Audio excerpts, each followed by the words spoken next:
अरहं सम्मा सम्बुद्धो भगवान् बुद्धं भगवन्तम् अभिवादेमि।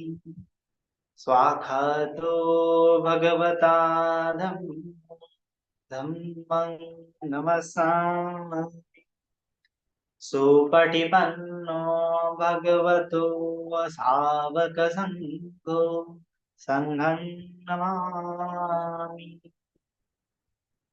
नमो तस्स भगवतो अरहतो सम्मा सम्बुद्धस्स। नमो तस्स भगवतो अरहतो सम्मा सम्बुद्धस्स। नमो तस्स भगवतो अरहतो सम्मा संबुद्धस्स। विश्ववंदनीय महाकारणी तथागत सम्यक संबुद्ध तथागत द्वारा उपदिष्टित आर्य सद्धम्म और तथागत का पवित्र पावन ऐसा भिक्षु संघ सर्वप्रथम इन तीन रत्नों को त्रिबार अभिवादन करता हूँ। वैसे ही भारतीय गणने के शिल्पकार बोधिसत्व डॉक्टर बाबा साहब अम्बेडकर, जिन्होंने इस भारतवर्ष में धम्म क्रांति का ऐलान किया, उस धम्म क्रांति में मैं अपने आप को समर्पित करता हूँ। वैसे ही उपस्थित सभी जुड़े हुए शील संपन्न श्रद्धावान उपासक उपासिकाएं, बालक तथा बालिकाएं, सभी के प्रति मंगल मैत्री मंगल कामना। तो हम देखते आ रहे हैं पටිච්ච समुप्पाद देशना के बारे में। इसके पहले हमने अविद्या के बारे में देखा, अविद्या बच्चा संखार, संखार के बारे में देखा, और अभी हम देखने जा रहे हैं तीसरा जो निदान है पටිච්ච समुप्पाद में, जो कड़ियां हैं, उन कड़ियों को देखते हुए अविज्ञान जो है, इस विज्ञान के बारे में हम देखने जा रहे हैं। किस प्रकार से अविद्या बच्चा विज्ञान होता है और विज्ञान बच्चा नाम रूप होता है, इस प्रकार से हम समझेंगे, समझने का प्रयास करेंगे। तो जिस प्रकार से हमने जाना था कि संखार क्या होते हैं, किस प्रकार से वो चेतना भी होती है और किस प्रकार से वो अभिसंस्कार भी होते हैं, है ना। तो संस्कारों का प्रत्यय क्या होता है, संस्कार किस प्रकार से फॉर्म होते हैं, अनिंज संस्कार होते हैं, पुण्य संस्कार होते हैं, अपुण्य संस्कार होते हैं, इसके बारे में हमने देखा था। इसी प्रकार से विज्ञान के बारे में भी हम देखने जा रहे हैं। तो सबसे पहले जानेंगे कि विज्ञान का अर्थ क्या होता है ना। तो जैसे हम बोलते हैं विज्ञान क्या होता है, कॉन्शियसनेस, आजकल के भाषा में इंग्लिश में कहेंगे तो कॉन्शियसनेस उसको कहते हैं। कभी कभी उसको माइंड भी बोलते हैं, कभी कभी उसको चित्ता भी बोलते हैं, कभी कभी उसको डिसर्नमेंट भी बोलते हैं। डिसर्नमेंट मतलब कि जो विभाजन करता है, उस अर्थ में भी विज्ञान बोलते हैं। कभी कभी उसको लाइफ फोर्स भी कहा जाता है ना, जीवित चेतना भी कहा जाता है, कभी कभी उसको चित्ता भी कहा जाता है। तो ये सभी क्या है, अलग अलग अर्थ में विज्ञान को कहा गया है ना। लेकिन हम देखेंगे कि पाली में उसका अर्थ क्या है। तो जैसे हम जानते हैं कि कोई भी व्यक्ति अगर जीवित है तो हम बोलते हैं कि उसको क्या है कि विज्ञान है, उसमें चेतना है, चेतना बोलते हैं, उसमें विज्ञान बोलते हैं, है ना। तो विज्ञान का मतलब क्या होता है कि जो आ, किसी चीज में चेतना का निर्माण करता है या फिर चेतना के प्रवाह को मैनिपुलेट करता है, उस अर्थ में भी विज्ञान कहा जाता है। कि कोई व्यक्ति जीवित है तो क्यों जीवित है, क्योंकि उसमें विज्ञान है। हाँ, किसी जीव को जीव क्यों कहा गया है, क्योंकि उसमें विज्ञान है ना। जीवित इंद्रिय होना काफी नहीं है, जीवित इंद्रिय होना काफी नहीं, उसके साथ साथ विज्ञान भी होना चाहिए। तो विज्ञान बच्चा नाम रूप होता है। विज्ञान के चलते हम इस नाम और रूप में बदलाव कर सकते हैं, है ना। अगर मुझ में विज्ञान नहीं है तो मैं अपने हाथों को नहीं हिला सकता, आंखों को नहीं हिला सकता, बातें नहीं कर सकता, सुन नहीं सकता, देख नहीं सकता, बोल नहीं सकता, कुछ भी क्रिया नहीं कर सकता। अभी तो मुझ में अगर विज्ञान नहीं है तो, अगर विज्ञान है तो मैं इतनी सारी क्रियाएं जो है कर सकता, है ना। तो विज्ञान केवल जानने के अर्थ में विज्ञान नहीं है ना। विज्ञान को अगर कहा है कि अ, विज्ञान क्यों कहा गया है, विज्ञान क्यों कहा गया है? तो भगवान जी ने बोला है कि विजानाति को भिक्खवे तस्मा विज्ञानम विज्जति, कि विजानाति जानने का काम हो रहा है। जानने का काम हो रहा है तो क्या जानने का काम हो रहा है? किंच विजानाति आलम्बन भी विजानाति, है ना। आलम्बन है इस प्रकार से जान रहा हो, नीला है, पीला है, सफेद है, इस प्रकार से जान रहा हो। सुन रहा हो, ध्वनि है, इस प्रकार से जान रहा हो। ये देख रहा हो, इस प्रकार से जान रहा हो। स्पर्श हो रहा है, उस प्रकार से जान रहा हो। तो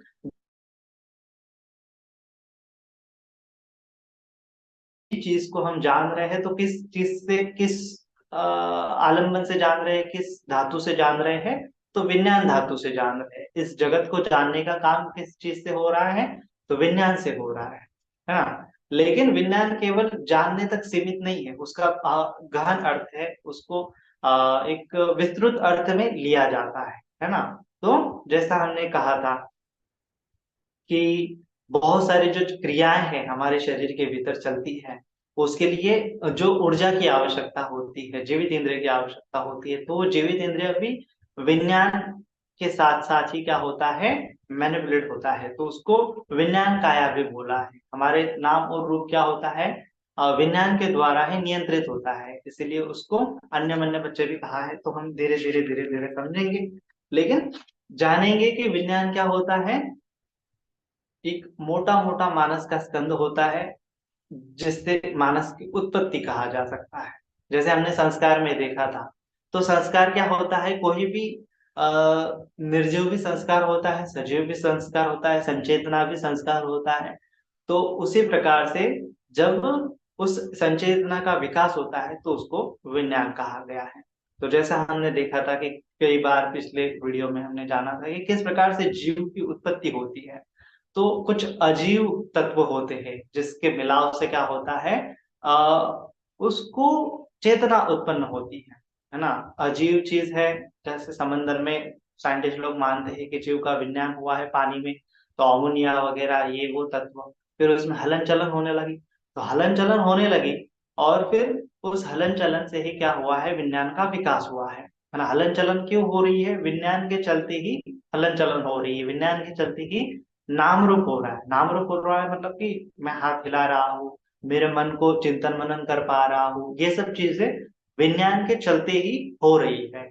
अगर मुझ में विज्ञान नहीं है तो ये सब चीजें नहीं घटित होती, किसी जीव में हलन चलन नहीं हो पाता है। तो हलन चलन होने का स्वभाव क्यों होता है?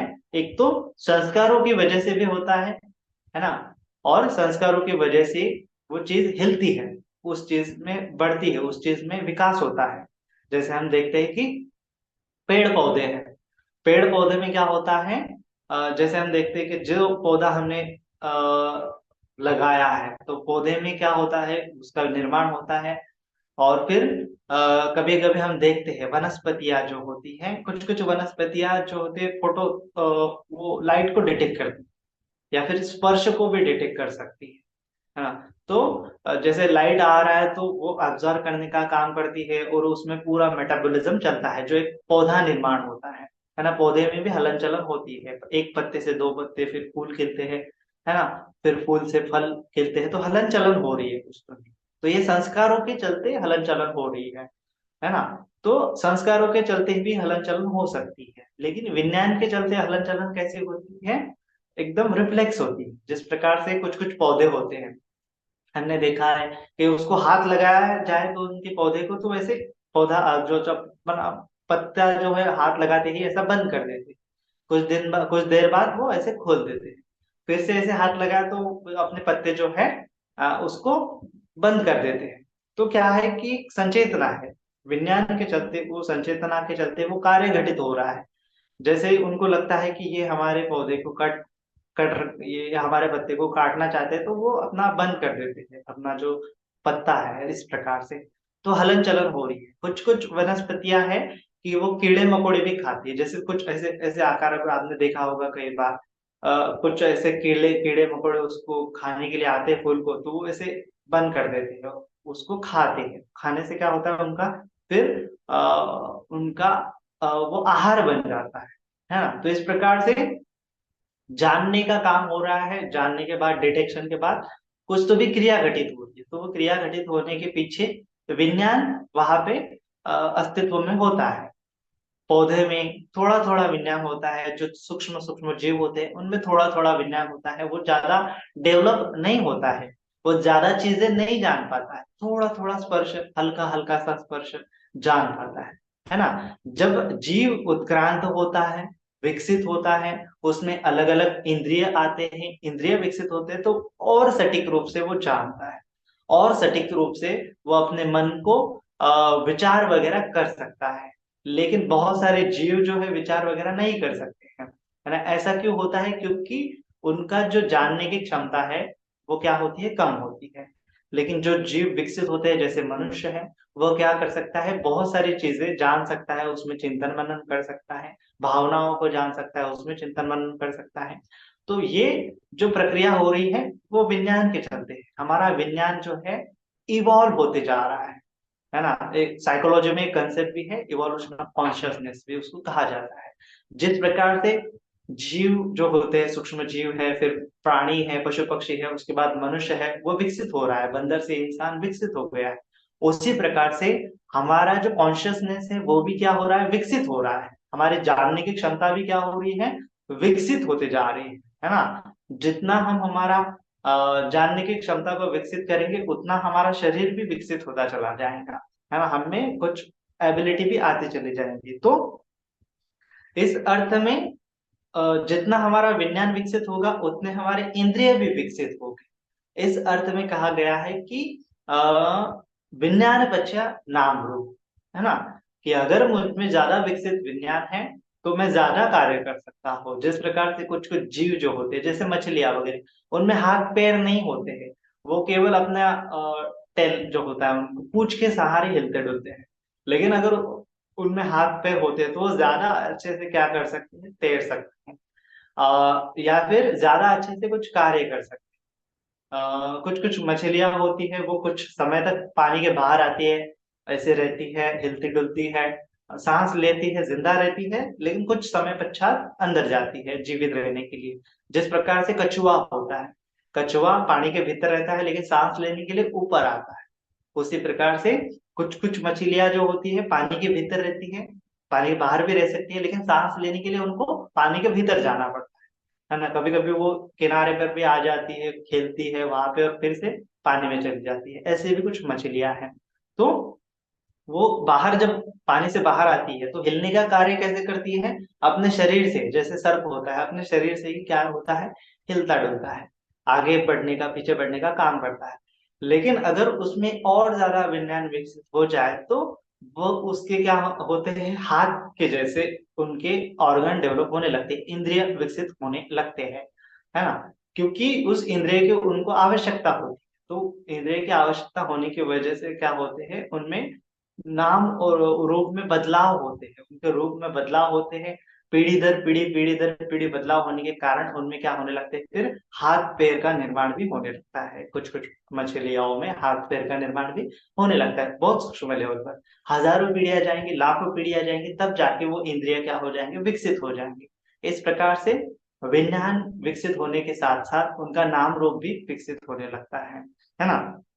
तो जो चीजें, जो अंग जो होते हैं, जो इंद्रिय जो होते हैं, ज्यादा उपयोग में लाए जाते हैं, उनका विकास ज्यादा होता है। और जो इंद्रिय कम रूप में यूज किए जाते हैं, उनका विकास कम कम होने जाता है। जैसे साइंटिस्ट बोलते हैं कि हम क्या करते हैं, हमारी पांचों उंगलियां सेम नहीं है, लेकिन हमारे जो आदि मानव थे, उनकी उंगलियां जो है ज्यादातर सेम हुआ करती थी, है ना। क्योंकि क्योंकि क्या हुआ था, कुछ उंगलियों का इस्तेमाल हम ज्यादा पैमाने पर करते, कुछ उंगलियों का इस्तेमाल कम पैमाने पर करते, तो क्या होता है, इवोल्यूशन के साथ साथ जब मनुष्य विकसित हो रहा है तो ये उंगलियां हमारी कम कम होती जा रही है। जैसे ये तर्जनी उंगली है, ये धीरे धीरे क्या हो जाएंगी, कम हो जाएंगी। अभी हजारों सालों बाद मनुष्य की, जो हजारों सालों बाद मनुष्य आएंगे, उनकी ये उंगली बहुत कम कम होती जाएंगी। एक समय आएगा कि वो नष्ट होती चली जाएंगी, क्योंकि उसका इस्तेमाल कम होती जा रहा है ना। तो इस प्रकार से जिस चीज का इस्तेमाल हम ज्यादा करते हैं वो कॉन्शियसली हम उसका क्या होता है, नाम रूप ज्यादा इस्तेमाल में होने होने से क्या होता है, हमारा शरीर निर्माण होता है, हमारा मन भी उस प्रकार से, विज्ञान भी उस प्रकार से बदलता चला जाता है। जिस प्रकार से विज्ञान बदलता है उस प्रकार से रूप भी बदलता है, शरीर भी बदलता है। तो इस प्रकार से विज्ञान पश्चात नाम रूप कहा गया है ना। तो कौन से विज्ञान होते हैं, है ना, या फिर विज्ञान भी कहाँ से निर्मित होता है। तो ऐसा कहा गया है कि जहाँ आयतन होते हैं वहाँ विज्ञान निर्मित होता है ना। हम देखते हैं कि विज्ञान अलग अलग जगहों पे है, आयतन से द्वारा विज्ञान निर्मित है। पंचस्कंद में भी हम देखते हैं कि वेदना, संन्यास, संस्कार विज्ञान है। या फिर आहार बताया भगवान बुद्ध जी ने, तो आहार में कवलिकार आहार है, स्पर्श आहार है, चेतना आहार है, मनोविज्ञान आहार है, तो वहां पे भी विज्ञान होता है। पටිච්ච समुप्पाद की देशना में एक निदान के रूप में भी विज्ञान बता गया है। तो इस प्रकार से अलग अलग विज्ञान बताया। अभिधम्म पिटक में 89 प्रकार के विज्ञान बताया है, जैसे हमने देखा था ना। अभिधम्म पिटक में क्या होता है, चित्त, चेतसिक, रूप और निर्वाण, निर्वाण होता है। तो चित्त माने के विज्ञान कहा गया है, चेतसिक माने के संस्कार कहा गया है ना। चित्त, चेतसिक, रूप और निर्वाण, इस प्रकार से चित्त को विज्ञान बोला है। तो 89 प्रकार के चित्त वहां पे बताए गए हैं। तो उतना हम जानेंगे नहीं सूक्ष्म रूप से, अलग अलग प्रकार से कार्य होने के चलते अलग अलग चित्त होते हैं। हाँ, तो लेकिन विज्ञान ऊपरी ऊपरी तौर पर या फिर एकदम सूक्ष्म लेवल पर कहा जाए तो 6 प्रकार के विज्ञान, 6 प्रकार से विज्ञान होते हैं, मतलब कि 6 प्रकार से जानेंगे। चक्षु विज्ञान होता है, चक्षु विज्ञान होता है, सोत विज्ञान होता है, कान का विज्ञान होता है, घान विज्ञान होता है, नाक का विज्ञान होता है, जीवा विज्ञान होता है, टेस्ट का विज्ञान होता है, काय विज्ञान होता है, बॉडी का विज्ञान होता है, और मनोविज्ञान भी होता है, मन का विज्ञान होता है। ये 6 इंद्रियां है हमारी, ये 6 इंद्रियों के द्वारा इस जगत को हम जानते हैं, है ना। विजानन करने का कार्य करते हैं। 6 इंद्रियां होगी तो वहां पे 6 प्रकार से विज्ञान उत्पन्न होगा, है ना। तो कैसे विज्ञान उत्पन्न होता है, कैसे विज्ञान उत्पन्न होता है तो जानेंगे। 3 चीजें आवश्यक है विज्ञान की उत्पत्ति के लिए। एक तो जैसे इंद्रिय है, कान इंद्रिय है, कान होना आवश्यक है, उसका आलंबन होना आवश्यक है ना। आलंबन मतलब कि कान का आलंबन क्या है, ध्वनि है। ध्वनि उत्पन्न, ध्वनि रहेगा, कान रहेंगे, और इनके साथ साथ क्या होगा, वहां पे श्रोत विज्ञान भी रहेगा, है ना। 3 चीजें रहेंगी, कान रहेगा, ध्वनि रहेगी, सोत विज्ञान रहेगा। इन तीनों का स्पर्श होगा, तीनों का टकराव होगा। जैसे कान है, वहां पे ध्वनि आ रही है, ध्वनि कान पे स्पर्श कर रही है, टकराव हो रहा है, और वो जो मनोविज्ञान है उसको जान रहा है। ये तीन ही चीजें एक साथ होने से उसको स्पर्श कहा गया है। जब तक ये 3 चीजें नहीं होगी तब तक जानने का कार्य कहाँ पे भी संभव नहीं होगा। फॉर एग्जाम्पल, कुछ कुछ लोग जो होते हैं बहरे होते हैं, उनमें कान तो होते हैं, ध्वनि भी होती है, बोल रहा हूं मैं, कान भी है, कानों में टकराव भी हो रहा है, लेकिन वहां पे श्रोत विज्ञान नहीं है। श्रोत विज्ञान नहीं होने के कारण वह स्पर्श को नहीं अनुभव करते, वहां पे जानने की क्षमता विकसित नहीं हो पाती, है ना। तो जानने का कार्य वहां पे घटित नहीं हो पाता है। इसीलिए 3 चीजें कही गई है जानने के लिए आवश्यक है। कोई भी इंद्रिय, उस इंद्रिय का आलंबन, बाहरी आलंबन, जैसे चक्षु का आलंबन रूप है, कान का आलंबन ध्वनि है, नाक का आलंबन गंध है, जीभ का आलंबन रस है, काया का आलंबन स्पर्श है, और मन का आलंबन धम्म है।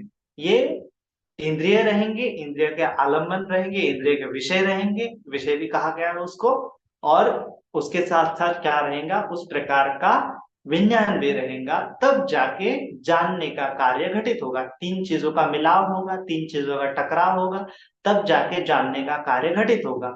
अदरवाइज जानने का कार्य घटित नहीं हो सकता। इस प्रकार से ये जो सड़ायतन है, 6 इंद्रिय है, उसके टकराव के कारण, उसके और बाहरी विषयों के टकराव के कारण विज्ञान की निर्मित होता है। 6 प्रकार से हम जानने का कार्य करते हैं। तो इसी प्रकार से कहा गया है कि विजानाति को विक्रवे तस्मा विज्ञानम उत्पत्ति, कि अगर इस संसार में हम देखेंगे किसी भी चीज को हम जान रहे हैं तो विज्ञान के चलते ही जान रहे हैं। इस अर्थ में विज्ञान है, अगर विज्ञान नहीं होता है तो हम जान नहीं सकते। जैसे कि किसी को, जैसा हमने कहा कि बहरा व्यक्ति होता है, गूंगा व्यक्ति होता है, किसी किसी को गंध नहीं सुनाई देता है, तो उनका जो घ्राण विज्ञान है वो काम नहीं करता। किसी किसी को टेस्ट नहीं समझ में आती, तो उनका टेस्ट विज्ञान काम नहीं करता। किसी किसी को स्पर्श जो है, जैसे जल, कभी कभी किसी आदमी को क्या होता है, उनको जलाने पे भी उनको महसूस नहीं होता है ना, जलाने पर भी उनको महसूस नहीं होता है। तो उनका काय विज्ञान जो होता है वहां पे कार्य नहीं करता है। तो इस प्रकार से भी आ, वो विज्ञान होता है, विजानन का हम कार्य करते हैं। और जो होता है मन होता है, मन वहां पे रहता ही है। और मन से क्या करते हैं फिर, ये जो बाहरी बाहरी हमने डेटा कलेक्ट कर लिया है, आंखों से रूप देखा है, कानों से ध्वनि ध्वनि सुन रहे हैं, जो स्पर्श सूंघ रहे हैं, ये सब चीजें उसका डेटा बनता है। जिस प्रकार से डेटा आ रहा है और फिर मन उसको ग्रहण करता है, मनोविज्ञान क्या करता है, उसको ग्रहण करता है। मतलब ये डेटा क्या है, एक प्रकार से धम्म है ना, एक प्रकार से क्या है, धम्म है, विषय बन गया है और मन उसको जान रहा है। मन उसको जान रहा है, जानने के बाद उसमें चिंतन मनन कर रहा है कि हाँ, ये क्या है, रूप है, काला है, गोरा है, नीला है, पीला है, यह क्या है, ध्वनि है, अच्छा है, मधुर है, सुंदर है, ये क्या है, टेस्ट है, अच्छा है, मधुर है, स्वादिष्ट है, कड़वा है, ये क्या है, स्पर्श है, मृदु है, कठोर है। इस प्रकार से जो विजानन करता है, मनोविज्ञान के बाद क्या करता है, विजानन करता है, उसको मनोविज्ञान बोला गया है।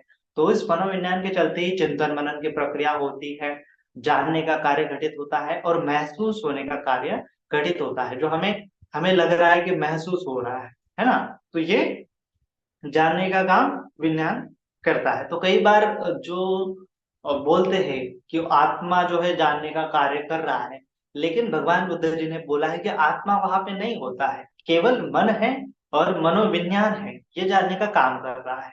अगर वहां पे मन नहीं है, मनोविज्ञान नहीं है, तो वो जानने का कार्य घटित नहीं होता है ना। तो भगवान जी ने उपमा दी है कि जैसे कोई अगर आत्मा वहां पे अंदर होगा, जो जान, जैसे हमें लगता है कि हमें हमें स्पर्श हो रहा है, मैं महसूस कर पा रहा हूँ, मैं सूंघ पा रहा हूँ, मैं अनुभव ले पा रहा हूँ, तो जो मैं बहुत सारे लोग बोलते हैं कि वो आत्मा है। लेकिन भगवान बुद्ध जी ने बोला है कि वो आत्मा नहीं, वो केवल विज्ञान है। उस विज्ञान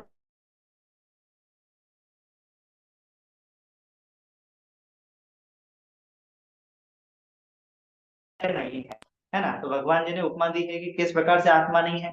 अगर आत्मा होती है, भगवान बुद्ध जी ने बोला कि अगर आंखें भी नहीं है तो भी वो उसने अगर कोई अंदर बैठा है कि जो जानने का काम कर रहा है, वो आत्मा है, वो अलग अलग तत्व है। अगर इस प्रकार से होता तो उसको कानों की आवश्यकता ही क्यों रहती, कान नहीं है फिर भी वो सुन पाता, आंख नहीं है फिर भी वो देख पाता, नाक नहीं है फिर भी वो सूंघ पाता, काया नहीं है फिर भी वो स्पर्श कर पाता। लेकिन ऐसा नहीं होता है। किसी व्यक्ति का आंख निकाल दिया जाए, कान निकाल दिया जाए, तो वो देखने का काम नहीं कर सकता, सुनने का काम नहीं कर सकता। इसी अर्थ में आत्मा तत्व अस्तित्व में नहीं है, ऐसा भगवान बुद्ध जी ने कहा है। तो विज्ञान है, उस विज्ञान को ही मिसअंडरस्टैंडिंग होते हुए आत्मा बोला गया है, जो भगवान बुद्ध जी के पूर्व या फिर बाद में भी बहुत सारे संप्रदाय के लोग मानते हैं। लेकिन आत्मा क्यों नहीं है, क्योंकि वह आत्मा नहीं है। भगवान बुद्ध जी ने उसको आत्मा क्यों नहीं बोला, है ना, क्योंकि वो आत्मा नहीं है। आत्मा नहीं है मतलब कि वो आत्मनिर्भर नहीं है, ऐसा हम बोल सकते हैं। उसका आंखें हैं तभी विज्ञान काम करेगा, आंखें नहीं है तो विज्ञान काम ही नहीं करेगा।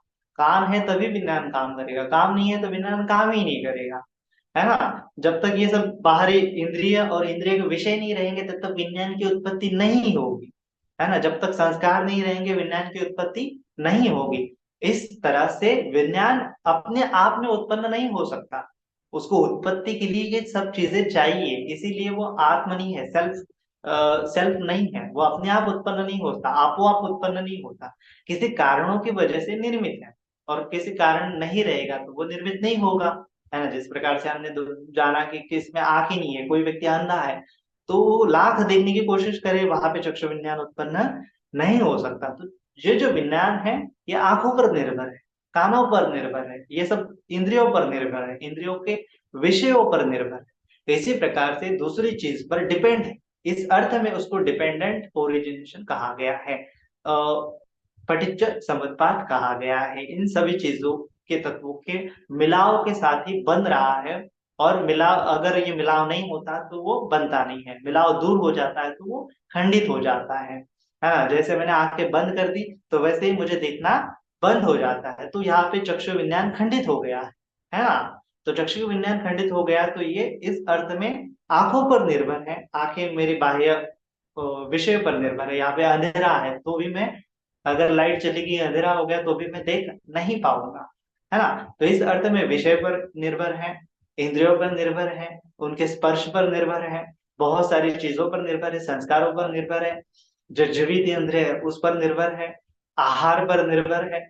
इतनी सारी चीजों पर निर्भर होने के साथ ये प्रक्रिया घटित होती है, तो ये प्रक्रिया अपने आप उत्पन्न नहीं होती, इसीलिए उसको आत्मशून्य बोला है, स्वभाव शून्य बोला है। अपने आप उत्पन्न नहीं होती है, अनात्म बोला है ना। तो इसीलिए भगवान बुद्ध जी ने आत्मा का कंसेप्ट को धिक्कारा है, अनात्म का कंसेप्ट बोला है ना। कोई भी चीज अपने आप उत्पन्न नहीं होती, इस अर्थ में वह अनात्म है, दूसरे चीज पर डिपेंड है, इस अर्थ में अनात्म है ना, अपने आप उत्पन्न नहीं होती है।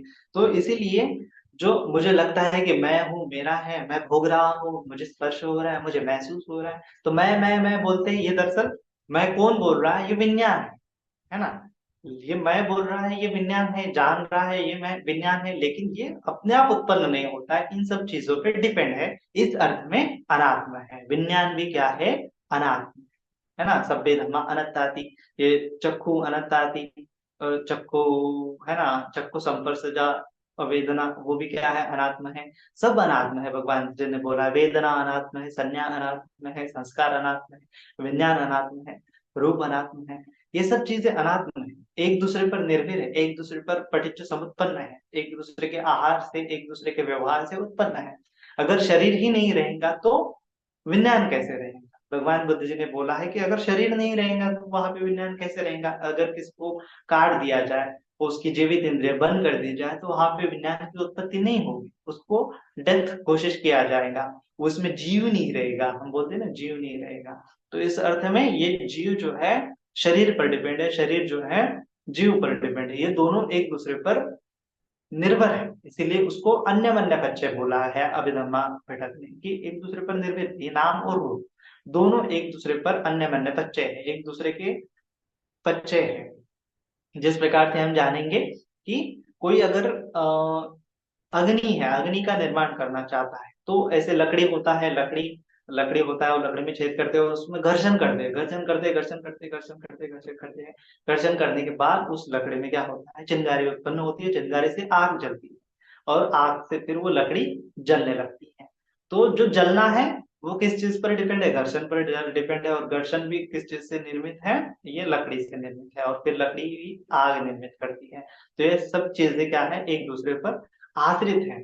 लकड़ी नहीं है तो वहां पे अग्नि नहीं उत्पन्न होगी, और घर्षण नहीं है तो वहां पे अग्नि उत्पन्न नहीं होगी, है ना। इस अर्थ में जो अग्नि है वो स्वभाव शून्य है, और फिर अग्नि खुद अपने आप नहीं जलती, वो ईंधन का सहारा लेके जलती है। तो उस प्रकार से विज्ञान जो है अपने आप उत्पन्न नहीं होता, वो संस्कार का सहारा लेके उत्पन्न होता है, और रूप का सहारा लेके उसकी उत्पत्ति होती है ना। अगर रूप नहीं है, रूप के संस्कार नहीं है, तो वहां पे विज्ञान उत्पन्न नहीं होता है ना। तो ये विज्ञान उत्पन्न होने के लिए इन चीजों की आवश्यकता है, और फिर ये जलता है। आदित्य पर्याय सूत्र में बोला है भगवान जी ने, ये सब जल रहा है, तो विज्ञान भी जल रहा है, ये संस्कारों के चलते। फिर भगवान जी ने बोला कि ये सब क्यों जल रहा है, तृष्णा के चलते, लोभ द्वेष मोह के चलते ये सब साइकिल घटित हो रही है, अविद्या के चलते ये सब जल रहा है। अविद्या के पश्चात संखार हो रहे हैं, संखार के कारण से विज्ञान हो रहा है, विज्ञान के कारण से फिर ये शरीर रूप बन रहा है। इस अर्थ में ये सब चीजें अन्य मन्य बच्चे हैं, है ना। तो कई बार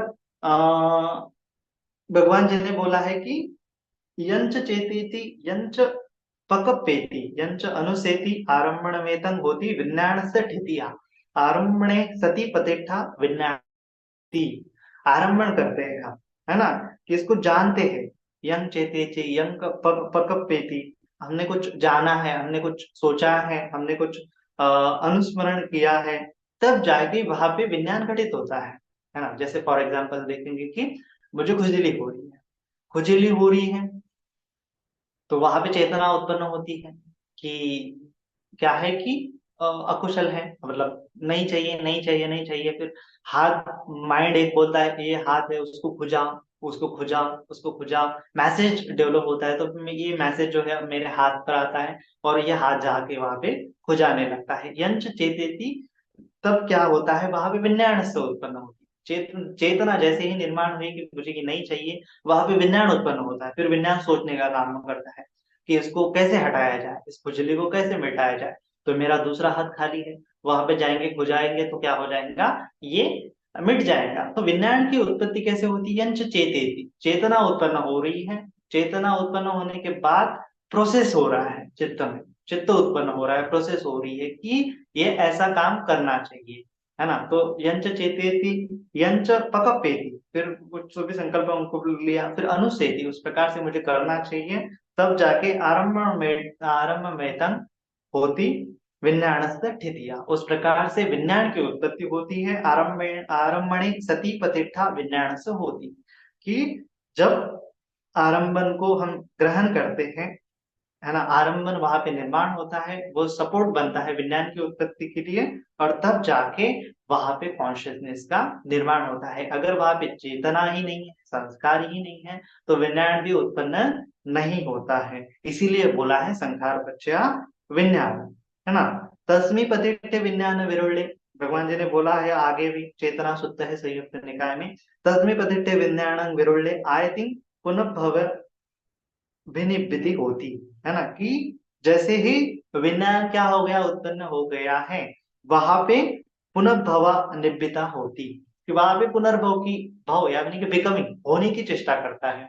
होने की चेष्टा करता है कि माने कि जैसे कि यहाँ पे गर्मी हो रही है, तो गर्मी हो रही है तो यहाँ यंच चेतेति, चेतना उत्पन्न हो रही है कि यहाँ पे क्या हो रहा है, मुझे नहीं रहना चाहिए। तो विज्ञान उत्पन्न हो गया, क्या किया जाए, बाहर जाए, बाहर जाएंगे फ्रेश एयर लेंगे। विज्ञान बोलता है कि उठो यहाँ से बाहर जाओ, उठो यहाँ से बाहर जाओ। एक मैसेज बार बार डेवलप होता है, और मैसेज जितना ज्यादा चेतना स्ट्रांग होगी, जितना ज्यादा मुझे यहाँ पे अनकंफर्टेबल फील होगा, चेतना कहेगी कि बाहर जाओ, विज्ञान कहेगा कि बाहर जाओ, फिर मैं विज्ञान के सहारे इस रूप को आदेश दूंगा कि उठो, चलो, बाहर जाओ, है ना। तो विज्ञान के चलते ये प्रोसेस कंप्लीट होगी, मेरे हाथ पैर हाल हिलने लगेंगे, ये पूरा शरीर जो है हलन चलन होगा, और फिर मैं बाहर जाऊंगा, है ना। अगर वहां पे चेतना नहीं, मुझे कुछ महसूस ही नहीं हो रहा है, चेतना ही निर्माण नहीं हो रही है, तो विज्ञान का आगे का काम जो है उत्पन्न नहीं होता है। इसीलिए बोला है कि ये जो आरंभण, ये जो आरंभण वेतन होती विज्ञान तृतीया, ये आलम्बन को ग्रहण करता है और फिर वहां पे विज्ञान उत्पन्न होगा है। और अगर आलम्बन को ग्रहण नहीं करेंगे, उसमें प्रोसेस नहीं करेंगे, तो विज्ञान उत्पन्न नहीं होगा। एक्चुअली जो प्रोसेसिंग का काम है उसको ही विज्ञान बोला है। जिस प्रकार से कंप्यूटर होता है, कंप्यूटर में क्या होता है, एक हार्डवेयर होता है और एक सॉफ्टवेयर होता है। तो हार्डवेयर से डेटा कलेक्ट करते हैं, है ना, जैसे हमने यहाँ पे कंप्यूटर में क्या होता है, हार्डवेयर और सॉफ्टवेयर में डेटा कलेक्ट होता है, और फिर प्रोग्राम वहां पे होता है। प्रोग्राम में सीपीयू होता है, सेंट्रल प्रोसेसिंग यूनिट। तो वो सेंट्रल प्रोसेसिंग यूनिट ही मतलब क्या है, हम अगर समझेंगे तो उसको ही विज्ञान बोला है। कि जो ये सब चीजें जो है मानस में घटित हो रही है, किसी जीव को संचेतना निर्माण हो रही है, किसी जीव का विकास हो रहा है, किसी जीव में हलन चलन हो रही है, किसी जीव में जो विकास हो रहा है, किसी जीव में सोचने का काम हो रहा है, अनुभव करने का काम हो रहा है, ये सब चीजें विज्ञान के अंडर में आती है। तो इसीलिए उसको मन भी बोला जाता है, बहुत बार उसको चित्त भी बोला जाता है, कि चित्त के कारण ये चेतने चेतने का मतलब चिंतन मनन करने का कार्य वगैरह ये सब क्या होता है, घटित होता है। अगर वहां पे विज्ञान नहीं है तो ना तो कोई जीव चिंतन मनन कर सकता है, ना तो उसमें हलन चलन हो सकती है। हलन चलन हो सकती है संस्कार के कारण, लेकिन वहां पे हलन चलन मतलब कि संस्कार होते हैं, रिपीटेटिव रिपीटेटिव होती है वो, ऐसे जैसे कि कोई जीवित इंद्रिय से भी हलन चलन होती है। जैसे कि कोई व्यक्ति कोमा में चला गया, कोमा में चला गया है तो उसकी हार्ट बीट चालू रहती है, उसका पूरा शरीर में ब्लड सर्कुलेशन वगैरह चालू रहता है, सब चीजें चालू रहती है, हलन चलन तो हो रही है काया में, लेकिन वो चेतना नहीं है, वहां पे चेतना नहीं है, या फिर वहां पे विज्ञान नहीं, चिंता करने का, चिंतन मनन करने का काम वहां पे नहीं हो रहा है, तो वहां पे आलम्बन को ग्रहण करने का काम ही नहीं हो रहा है, तो विज्ञान उत्पन्न नहीं होता है ना। विज्ञान उत्पन्न नहीं होता है, वहां पे विज्ञान बाहर चला जाता है, कई बार ऐसा बोला जाता है। जैसे कि जो कई बार हम देखते हैं महायाना वगैरह में, उसमें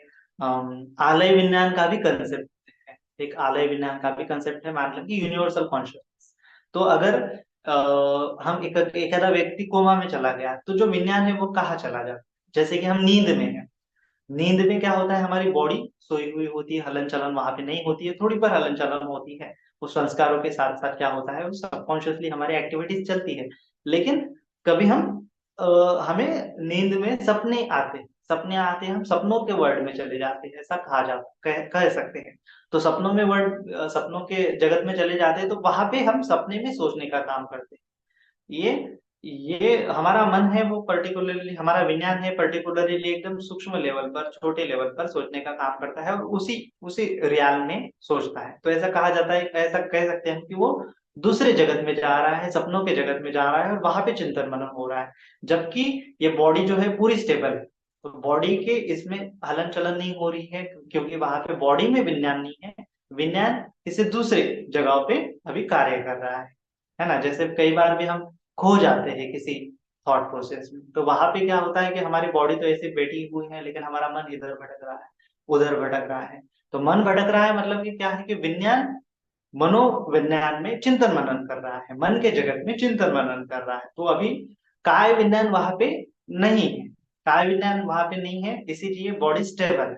जब काय विज्ञान आ जाएगा तो हलन चलन शुरू हो जाएंगे, है ना। तो इसीलिए ये सब चीजें एक दूसरे पर डिपेंड है। जैसे कि जो व्यक्ति निरोध समापत्ति में चला जाता है, निरोध समापत्ति में चला जाता है, तो पहले बोला जाता है कि उसके काय संस्कार नष्ट होते हैं, फिर उसके वची संस्कार नष्ट होते हैं, फिर मनो संस्कार नष्ट होते हैं, है ना। तो ये तीन संस्कार होते हैं। तो काय संस्कार मतलब कि बॉडी जो है शांत हो गई, माने कि काय विज्ञान वहां पे पूरी तरह से शांत हो गया। वची संस्कार में क्या हो गया फिर, वहां पे वेदना है, संस्कार है, वो क्या हो गए, विचार वगैरह चिंतन मनन करना, वो शांत हो गया है। फिर मनो संस्कार में क्या बोला है, वेदना स्पर्श उसकी अनुभूति, अनुभूति का जगत जो है वो भी क्या होता है, शांत हो जाता है। तो ये तीनों चीजें हलन चलन करने का काम कौन कर रहा है, विज्ञान कर रहा है।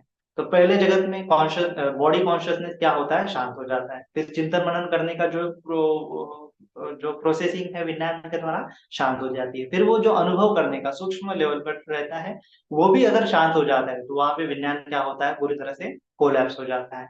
जैसे ही विज्ञान कोलैप्स हो जाता है, तो क्या हो जाता है, वहां पे निरोध समापत्ति में व्यक्ति चला जाता है ना। वो मरता नहीं, वो अपने आप शांत करता है इन तीनों गतिविधियों को, है ना। तो भगवान बुद्ध जी ने बोला है कि जो चेतना सूत्र है उसमें बोला है कि नो चैव भिक्खवे चेतेति, नो चैव पकप्येति, अथ चे अनुसेति आरंभ आरंभमेतं न होती विज्ञानस्य स्थितिया। अगर वहां पे चेतना चिंतन मनन नहीं करेंगे, हम आलम्बन को ग्रहण ही नहीं करेंगे, आलम्बन ही अगर वहां पे नहीं है, तो विज्ञानस्य न होती स्थितिया, न होती विज्ञानस्य स्थितिया।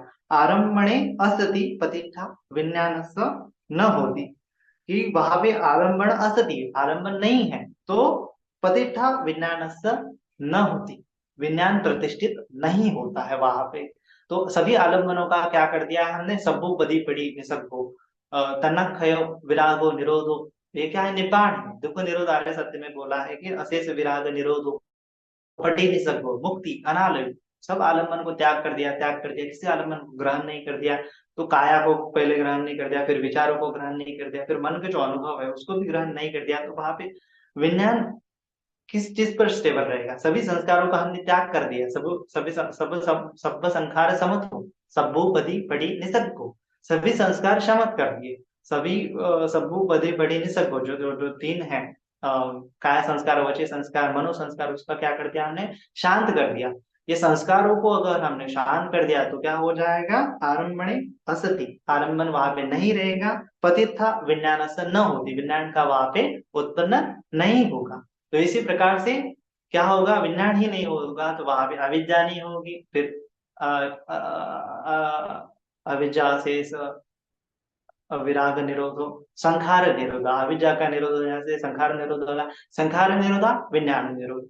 संस्कार के निरोध से विज्ञान का निरोध होगा, विज्ञान के निरोध से नाम रूप का निरोध होगा, फिर नाम रूप के निरोध से सड़ायतन का निरोध होगा, सड़ायतन के निरोध से पस्स निरोधा, तन्ना स्पष्ट निरोधा, वेदना वेदना निरोधा, तन्ना तन्ना निरोधा, उपादान उपादान निरोधा, भाव भाव निरोधा, जाति जाति निरोधा, जरा मरण शोक परिदेव दुःख दोमनस पायासा निरुद्धन्ति एवं एतस्य केवलस्य दुःख खंडस्य निरोधो होति। इस प्रकार से दुःख खंड का निरोध होता है ना। तो संस्कार नहीं है तो विज्ञान भी वहां पे उत्पन्न नहीं होते, इस अर्थ में ये निरोध होता है। इसीलिए हमें जानना चाहिए कि किस प्रकार से हम क्या कर सकते हैं, विज्ञान का निरोध कर सकते हैं, है ना। तो ये हमें क्या करना है, समझना है ना, कि विज्ञान इन चीजों पर डिपेंड है, तो उन चीजों को हटाओ, जिन चीजों पर विज्ञान डिपेंड है उन चीजों को हटाओ, वहां पे क्या हो जाएगा, विज्ञान का भी निरोध हो जाएगा। जिस प्रकार से अग्नि किस चीज पर डिपेंड है, अग्नि ईंधन पर डिपेंड है, अग्नि जो है ऊष्मा पर डिपेंड है, टेम्परेचर पर डिपेंड है, अग्नि ऑक्सीजन पर डिपेंड है। इन तीन चीजों को हटाओ तो वहां पे अग्नि नहीं रहेगी। उसी प्रकार से ये चीजों को हटाओ, संस्कारों को हटाओ तो वहां पे विज्ञान क्या उत्पत्ति नहीं होगी। इस प्रकार से निरोध समापत्ति में क्या होता है, संस्कार खत्म हो जाने से विज्ञान वहां पे खत्म हो जाता है, वह व्यक्ति जस्ट लाइक डेथ हो जाता है उसका। लेकिन फिर क्या होता है कि फिर से संस्कार निर्माण होते हैं। पहले जो निरोध समापत्ति में व्यक्ति कैसे उठता है, तो पहले उसके मनो संस्कार उत्पन्न होते, फिर वची संस्कार उत्पन्न होते, फिर काय संस्कार उत्पन्न होते, फिर उसके शरीर में क्या होने लगता है, ऑक्सीजन वगैरह ब्लड सर्कुलेशन अपने आप शुरू हो जाता है। तो इस प्रकार से निरोध समापत्ति से व्यक्ति बाहर आता है, एक एक संस्कार उत्पन्न होता है, फिर विज्ञान एक एक विज्ञान भी उत्पन्न होता है, एक एक संस्कारों का निरोध होता है, एक एक विज्ञान का भी निरोध होता है, एक एक संस्कार की उत्पत्ति होती है, एक एक विज्ञान की भी उत्पत्ति होती है। इस प्रकार से व्यक्ति हलन चलन कर सकता है। तो ये सब चीजें किस चीज पर डिपेंड है, भगवान जी ने कई बार तो क्या बोला है कि ये विज्ञान को लाइफ फोर्स के रूप में भी देखा गया है, विज्ञान स्रोत के रूप में भी बोला है। एक विज्ञान एक धारा प्रवाह है, जीवन की धारा है। जीवन की धारा किस चीज से बनी हुई है, विज्ञान की वजह से बनी है। अगर वहां पे विज्ञान ही नहीं है तो कोई व्यक्ति डेथ बोला जाएगा, है ना। अगर उसमें विज्ञान ही नहीं है तो उसको निर्जीव घोषित कर दिया जाएगा, उसको मरा हुआ घोषित कर दिया जाएगा, है ना। तो how does becoming take place, भगवान जी ने एक बार बोला है कि आनंद जी ने बोला है कि ये जो भाव होता है, भाव निर्माण कैसे होता है, तो भगवान जी ने वहां पे बोला है कि कर्म, विज्ञान और तन्ना की वजह से भाव का निर्माण होता है। तो कर्म क्या है, एक खेत की तरह है। भगवान जी ने बोला है कि कर्म इज लाइक फील्ड, कॉन्शियसनेस ये क्या है, बीज है। विज्ञान क्या है, बीज है। तन्ना क्या है, एक मॉइस्चर है ना। जैसे कोई बीज है, बीज को अगर हमने निकालना है तो बीज में, बीज बोने के लिए जमीन चाहिए, तो विज्ञान की उत्पत्ति के लिए बीज के पनपने के लिए जमीन चाहिए, है ना। जिस प्रकार बीज के उत्पत्ति के लिए जमीन चाहिए, उस प्रकार से विज्ञान की उत्पत्ति के लिए कर्म संस्कार चाहिए, संस्कार चाहिए, कर्म संस्कार चाहिए। और फिर उसमें बीज की उत्पत्ति के लिए जमीन तो चाहिए, उसके बाद उसको पानी भी चाहिए। तो पानी क्या है, तृष्णा है ना। तो ये तीनों चीजें कनेक्टेड हैं। तो ये जो कर्म जो है, संस्कार जो है, तृष्णा जो है और विज्ञान जो है, ये कर्म संस्कार और तृष्णा के चलते क्या होता है, विज्ञान का निर्माण होता है, विज्ञान का विकास होता है। अगर वहां पे संस्कार नहीं है, अगर वहां पे तृष्णा नहीं है, तो विज्ञान का भी क्या हो जाएगा, निरोध हो जाएगा। इस प्रकार से भगवान जी ने बोला है। और ये क्या होता है कि जैसे मरने के बाद भी बोलते हैं ना, विज्ञान की धारा प्रवाह वैसे कंटिन्यू रहती है। क्यों कंटिन्यू रहती है, क्योंकि वहां पे मरने के समय क्या होता है, तृष्णा वहां पे रहती है, मरने के समय वहां पे कर्म रहते हैं। तो ये जो ये जो क्या होता है, हमारा जो विज्ञान है भले ही बॉडी में नहीं रहेगा, मरते समय में विज्ञान भले ही बॉडी में नहीं रहेगा, लेकिन वहां पे क्या रहेगा, जो तृष्णा है, तृष्णा भी नहीं रहेगी, तृष्णा और विज्ञान समझो खत्म हो गए। लेकिन वहां पे क्या रहता है, कर्म रहते, कर्म संस्कार रहते हैं। और फिर इस कर्म संस्कार के चलते ही क्या होता है, भव होता है, भव बच्चा जाति बोला है ना। तो इसीलिए ये विज्ञान क्या बनाता है, कर्म बनाता है। कर्म, विज्ञान क्या बनाता है, कर्म बनाता है, कर्म ही क्या बनाता है, विज्ञान बनाता है। एक दोनों अन्य मन्य बच्चे हैं, एक दूसरे पर निर्भर हैं। फिर जैसे ही बॉडी में विज्ञान नहीं रहेगा तो क्या बचेगा, कर्म बचेंगे। कर्म बचने के कारण कर्म बच्चा भव होता है, भव बच्चा जाति होती है, जन्म होता है है ना।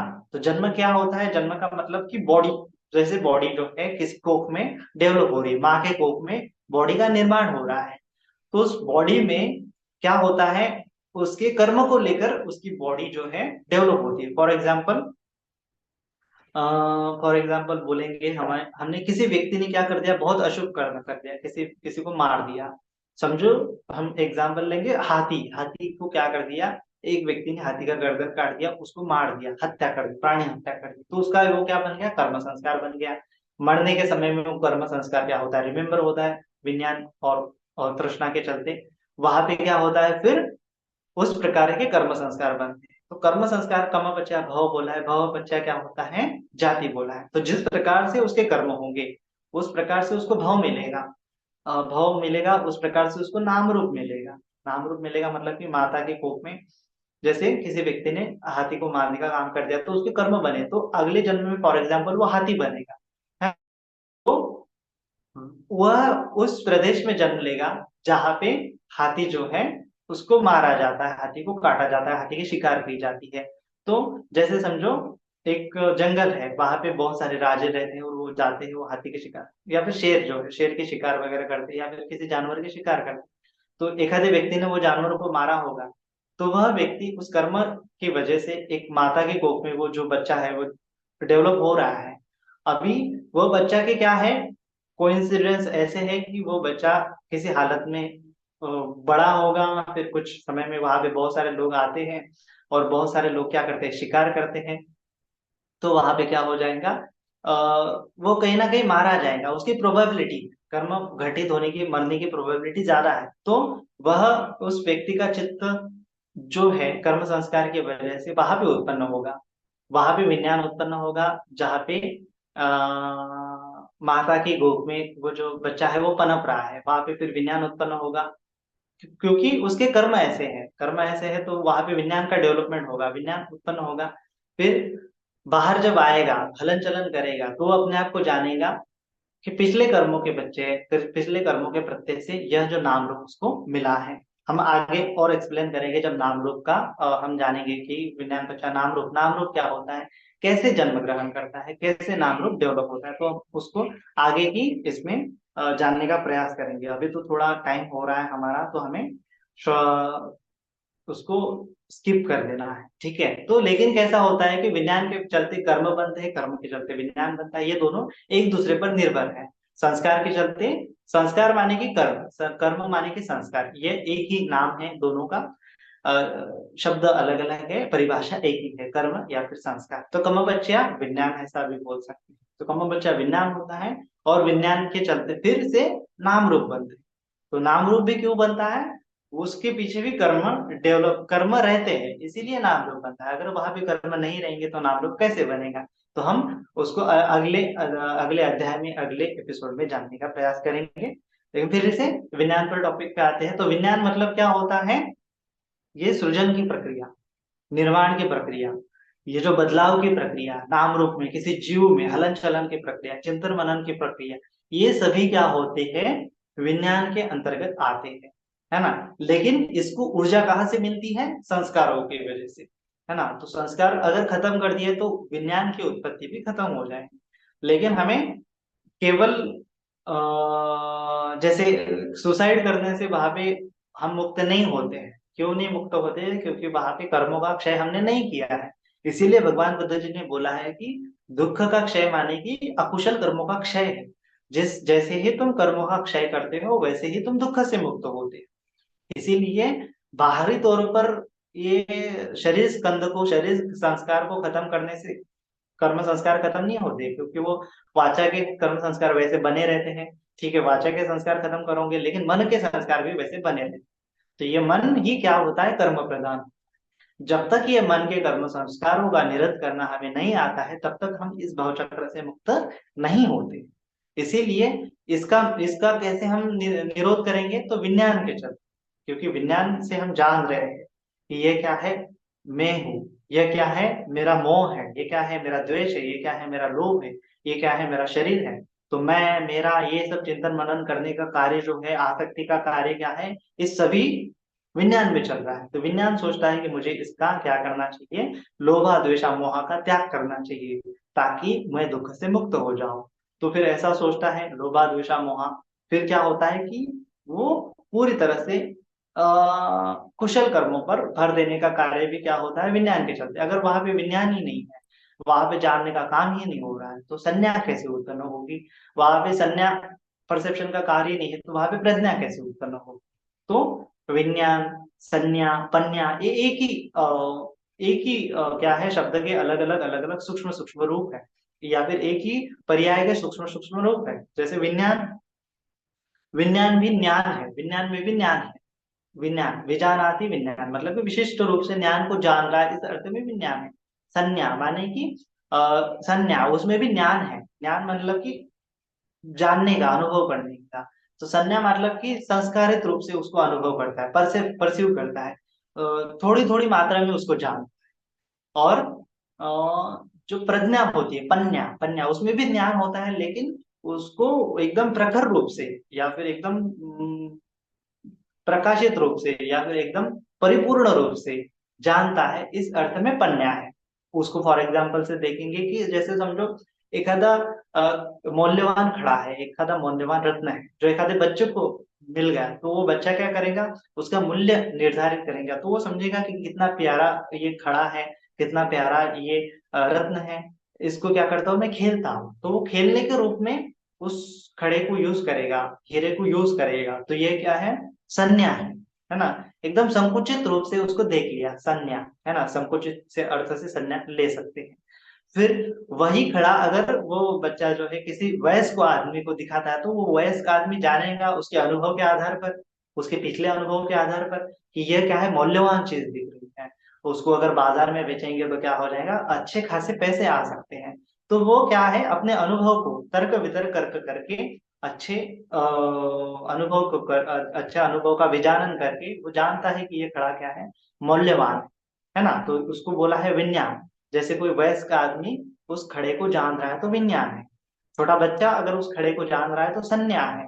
और फिर उस रत्न का, उस खड़े का, उस हीरे का असली मूल्य कौन जान सकता है, कि कोई जो जवाहर आती है, कोई ज्वेलरी है, वो जानेगा, उसका निरीक्षण परीक्षण करेगा और वो जानेगा ये तो क्या है, ये जो हीरा है, ये खड़ा है, ये तो करोड़ों का है, उसकी मूल्य क्या है, करोड़ों के आकार में है।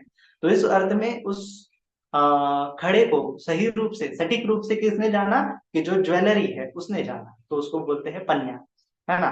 तो खड़े को तीन लोग जान रहे हैं, छोटा बच्चा तो वो संज्ञान कर रहा है, और जो मध्यम आदमी है, वयस्क आदमी, वो खड़े को जान रहा है, तो अपने अनुभव के आधार पर जान रहा है, तो उसको विज्ञान बोला है। और कोई जो ज्वेलरी है वो उसका सटीक मूल्य बता पा रहा है ना, उसके निरीक्षण परीक्षण करके, वो अपने अनुभव पर भी नहीं, लेकिन उसके प्रॉपर्टीज को सही ढंग से जान रहा है, तो वो क्या है, पन्या है ना। तो इस अर्थ में किसी आलम्बन की प्रॉपर्टीज जो है, सूक्ष्म रूप से छोटे छोटे या फिर संकुचित रूप से जानता है तो संज्ञा है, अनुभव के आधार पर जानता है तो क्या है, विज्ञान है, और सटीक रूप से जानता है तो उसको पन्या बोला है। तो ये तीन चीजें ही क्या है, एक दूसरे, एक ही है, लेकिन उसमें केवल ज्ञान का अंतर है। केवल जानने का काम तो तीनों जगह पे हो रहा है, लेकिन किस किस अर्थ में जान रहा है, किस किस मायने में जान रहा है, कितने रूप में जान रहा है ना, उसके सही स्वभाव में जान रहा है कि नहीं जान रहा है, इस अर्थ में भी वो अलग अलग कहा गया है। तो हमें क्या करना है कि प्रज्ञा विकसित करनी, पन्या विकसित करनी है ना। विजानाति तो हो रहा है, हर जगह हो रहा है, संजानाति भी हम करते हैं। इस संसार को हम क्या करते हैं, अलग अलग अर्थ में लेते हैं, लेकिन विजानाति भी क्या करते हैं, लेते हैं। तो विजानाति में हम क्या करते हैं, कुछ कुछ मटेरियलिस्टिक भौतिक चीजों को इकट्ठा करते हैं। हमें लगता है कि मुझे सुख मिलेगा, गाड़ी खरीदने से सुख मिलेगा, एक गाड़ी खरीदी है, लेकिन हमें लग्जरियस कार चाहिए, कंफर्टेबल कार चाहिए, जमीन पर नहीं सोने आता है तो हमें सोफा चाहिए, कुशन चाहिए, गालीचा चाहिए। ये क्यों कर रहा है, क्योंकि वो अनुभव के तौर पर जान रहा है कि नीचे नीचे सो जाऊंगा तो वो ज्यादा तकलीफ होगी, लेकिन अगर अच्छे तो क्या होता है, वहां पे कम तकलीफ होगी, तो सुख खोजने लगता है। बाहरी चीजों में, तो ये विज्ञान कर रहा है, विज्ञान के चलते थोड़ा थोड़ा अपने रूप से समझ रहा है। लेकिन वो पन्ना से इस जगत को नहीं देख पा रहा है कि ये जो दुख सुख मैं खोज रहा हूँ ये बाहरी नहीं है। जो जिसको मैं सुख मान रहा हूँ वो क्या है कि वो अनित्य है, वैसा नहीं जानता है ना। तो जब पन्या का विकास होगा तो क्या हो जाएगा, जो चित्त जो है, विज्ञान जो है परिशुद्ध होता चला जाएगा, पन्या से ही परिशुद्ध होता चला जाएगा। और ऐसा कहा जाता है कि जो चित्त का एकदम चित्त अपने आप में परिशुद्ध होता है ना। चित्त मूल रूप से परिशुद्ध होता है, लेकिन उसको कभी कभी हार्ट भी बोलते हैं, जो हृदय वस्तु भी बोलते हैं। हमारा हृदय वस्तु मूल रूप से क्या है, शुद्ध है। क्या कर रहा है, हम जब जब जैसे कि कोई बच्चा होता है तो वो निरागस होता है, कोरा कोरा करकटित जैसे पार्टी है, कोरा करकटित जैसे बोर्ड है ना। इसीलिए उसको निरागस बोलते हैं बच्चों को। लेकिन क्या होता है, वो थोड़े जैसा बड़ा, जैसे बड़े बड़े बड़ा बड़ा होता होता चला जाता है तो वो इस जगत के स्वभाव को जानता है। फिर उसमें लालच आने लगता है, वो चोरी करने लगता है, झूठ बोलने लगता है, फिर एक एक शील को खंडित करता है, फिर अपने चित्त को कलुषित करता है। लेकिन जैसे ही वो जन्म लेता है, जैसे ही इस जगत को जानने के इस जगत में उत्पन्न होता है, तो वो उसका हृदय वस्तु बोलते हैं प्योर रहता है, उसका हार्ट एकदम प्योर रहता है, उसका चित्त एकदम प्योर रहता है, उसका विज्ञान एकदम क्लियर रहता है। लेकिन बाहरी जगत का आलम्बन ग्रहण करते नहीं करते, तर्क वितर्क करते, वो कलुषित होता चला जाता है। तो हमें क्या करना होता है, केवल हमारे चित्त को परिशुद्ध करना है। कैसे करेंगे, पन्या से करेंगे, है ना। विज्ञान को शुद्ध कैसे करेंगे, पन्या से, है ना। तो पन्या भगवान जी ने परिशुद्ध करने का मार्ग बताया है। इस जगत को जैसा है वैसा जानो, अनित्य के तो अनित्य को अनित्य जानो, दुख को दुख जानो, अनात्म को अनात्म जानो। तो अनित्य दुख की अनात्म की विपासना करते करते करते करते विज्ञान को समझ में आएगा कि वो अपने आप में क्या है, परिशुद्ध, अपने आप में क्या है, सुख है, अपने आप में क्या है, खुश है। हमें किसी बाहरी चीज की, बाहरी आलम्बन की जरूरत नहीं। इस प्रकार से हम हमें देखना, हमें समझना है कि विज्ञान माने कि जानने का स्कंद होता है ना। तो इस जगत को हम विज्ञान के रूप से जानते हैं, विज्ञान से जानते हैं। विज्ञान ही जो होता है भोक्ता होता है, अनुभव करता होता है, दृष्टा होता है, कर्ता होता है, कर्ता कर्विता होता है। लेकिन यह विज्ञान अपने आप में उत्पन्न नहीं होता है, इसलिए उसको अनात्म बोला है, आत्म तत्व नहीं बोला है। ये दूसरे पर डिपेंड होने की वजह से आत्मा शून्य, स्वभाव से शून्य है, अपने आत्मा स्वभाव से शून्य है। ये दूसरों के मिलाव से बना हुआ है, इसलिए आत्मा उसको नहीं कहा गया है। और इसके चलते ही हम सब चीज को जान सकते हैं, पहचान सकते हैं, कार्य कर सकते हैं। और इसी के आश्रयभूत होते हुए हमारा जो शरीर और हमारा मन जो है प्रपंच क्रिया करता है। अगर विज्ञान नहीं है तो वहां पे प्रपंच क्रियाएं नहीं होती है, कर्म भी वहां पे नहीं बनता है ना। तो कर्म संचेतना जो है विज्ञान के साथ ही, क्योंकि विज्ञान के साथ ही वेदना, विज्ञान के साथ ही संज्ञा, विज्ञान के साथ ही संस्कार हम बनाते हैं। तो विज्ञान सभी चीजों से जुड़ा हुआ है। विज्ञान के ही क्या है, ये अलग अलग घटक है। विज्ञान ही चित्त के रूप में उत्पन्न होता है, और विज्ञान ही आगे चल के चेतसिकों का निर्माण करता है। विज्ञान ही दो प्रॉपर्टीज है। विज्ञान का मतलब कि क्या होता है, उसको आलम्बनिका भी बोला है ना। एक तो वह आलम्बन को ग्रहण करने का काम करता है, और दूसरा आलम्बन को जानने का काम करता है। तो वो आलम्बन कुछ भी हो सकता है इस जगत में, और खुद को भी विज्ञान जान सकता है, खुद का भी अनुभव कर सकता है। तो इस अर्थ में विज्ञान जो है जानने का काम करता है, समझने का काम करता है, उसमें चिंतन मनन करने का काम करता है, और ग्रहण करने का भी काम करता है, सभी काम करता है। ये हमारा चित्त, ये हमारा आरंभणिका, ये हमारा मन, ये सभी क्या है, विज्ञान कॉन्शियसनेस को ही उसको कहा गया है। लेकिन उसको आत्म तत्व नहीं कहा गया है, ऐसा हमें ध्यान रखना है। इसीलिए भगवान बुद्ध जी ने बोला है कि सभी चीजें क्या है, अनात्मा है। चाहे वो रूप है, चाहे वो वेदना है, चाहे वो संज्ञा है, चाहे वो संस्कार है, चाहे वो विज्ञान है, ये क्या है, सब भी अनात्मा है। तो ऐसा अनात्मा की भावना करते करते ही हम इस पूरे प्रपंच से छूट सकते हैं, कर्म संस्कारों से छूट सकते हैं, और निर्वाण के क्षेत्र में जा सकते हैं, दुख मुक्ति की अवस्था में जा सकते हैं।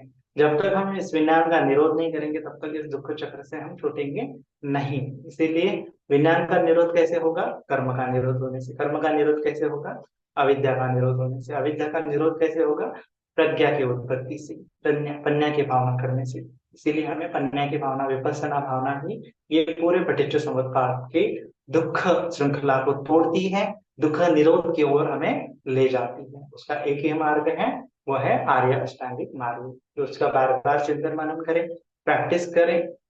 जो कुछ भी हम जान रहे हैं वो विज्ञान है, इसीलिए हमें इसको ग्रहण नहीं करना चाहिए, क्योंकि ये विज्ञान भी मैं नहीं है, मेरा नहीं, ये भी अनित्य है, ये भी दूसरी चीज पर डिपेंड है। तो मैं भोक्ता भाव क्यों में रहूं, हरदम मैं भोक्ता भाव क्यों रहूं, अलग अलग तर्क वितर्क करते हुए इस जगत को जैसा है वैसा क्यों नहीं देखूं, है ना। तो इसीलिए हमें ये सोचना चाहिए, दुख समय उत्पन्न करना चाहिए कि ये विज्ञान की उत्पत्ति ही अपने आप में दुख है। किसी चीज की उत्पत्ति, पंचोपादान स्कंध की उत्पत्ति ही अपने आप में दुख है। तो इस से प्रेरणा उत्पन्न करते हुए, संचेतना उत्पन्न करते हुए हमें इस संसार चक्र से, भव चक्र से छूटने का प्रयास करना चाहिए। वो भी हम विज्ञान के साथ साथ ही कर सकते हैं।